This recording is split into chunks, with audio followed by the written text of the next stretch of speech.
Hey, first-time home buyers, you have lender questions, we have answers. Today, Domenic, Towne Mortgage, right here in Charlottesville.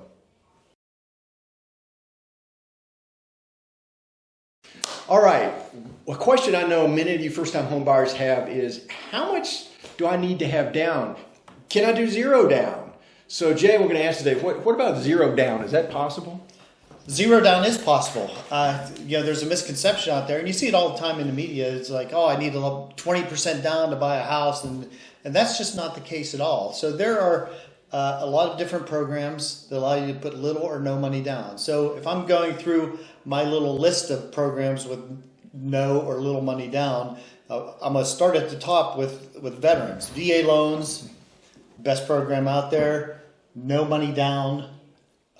For down payment. There's no monthly mortgage insurance. They charge a fee to guarantee the loan. Everybody does that with little money down. So that's a real good one there. Next one is USDA loans. Yes. Okay, that's an underutilized program. It's a little trickier to qualify for those things, and some loan officers don't want to mess with things like that. But that's 0% down. The mortgage insurance is very reasonable on it, and that has some eligibility parameters as far as income, maximum income, and property location. Right, that was going to be my question. So, does the property, are there certain areas that the USDA will not work in? Yes, they've got a map. It has to do with population density. So, in this area, like if you're in downtown Charlottesville, then you're not eligible for a USDA loan. It is in its core a rural loan, but it's not as rural as people think. So if you want me, I can tell you it's sort of the rough guidelines around Charlottesville. Well, just kind of the basic parameters so our first-time home buyers can get an idea if they're looking in certain areas what may work and what may not work. Yeah, I would say just in general, you get a little bit outside the city limits, you're probably going to be okay. Rural. So it's not going to work in very tight city locations, chances No, are. not in downtown Charlottesville, but there are places pretty close to downtown Charlottesville that people are surprised that they're USDA eligible. So cool. If you're outside of Interstate 64 in Charlottesville, you're okay, and that encompasses some stuff that's pretty close in. Absolutely, really close in. So USDA is a primary one if you're not a veteran, if you qualify, because there's limits, income limits, correct? Household income limits, so everybody that's in the household, their income gets counted to see if you're under the limit, and they have their own way of calculating those things, different from qualifying income, and then they also have the location.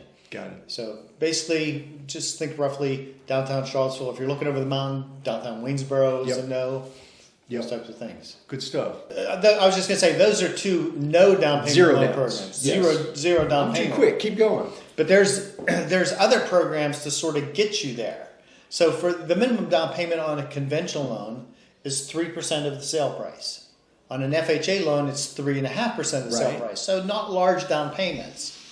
Okay? But there are other programs you could use in conjunction with those. So I've recently done one as a Virginia housing loan. VHDA? Well, it used to be called VHDA. See, I'm behind the times. It used to be VHDA, Virginia Housing Development Authority. Now it's just Virginia Housing. Gotcha. But if you type in VHDA.com, it'll still get you. It'll still work, okay. And we still refer to it as VHDA. How much down?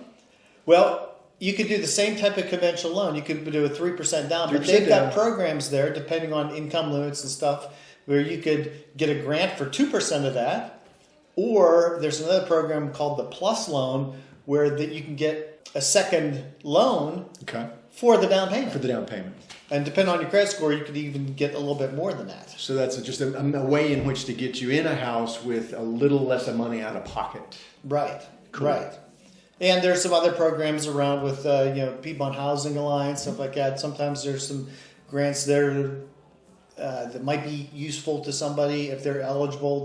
But they all have different qualifying and stuff like that. But the point of it is yes, so you can do a conventional 3% down, and you might qualify for the Virginia housing loan. But this is where it gets into, don't just assume you can get that stuff. Make sure you get with somebody that knows what they're doing, because these things can be complicated, and make sure because there's huge differences in the income issue. Gotcha. So, like for instance, I'll just digress for a moment and say, so USDA counts household income. So if I qualify just by myself and say, well, I don't need to have my wife on the loan, that's fine, except USDA is going to say, we would need to know. Anyone over the age of 18, we need to know what their income is, because if that puts you over the limit, it doesn't matter if you qualify on your own, you're not eligible. Anybody in the household? Anybody in the household Wow, over okay. 18. Okay, got it.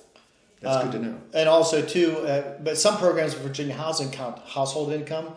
Some count just the person who's actually on the loan. So, a lot of times playing around with loans, you can be eligible for better things and better pricing if you're under 80% of the area median income. There's a lot that goes on in that kind of income area. Got it.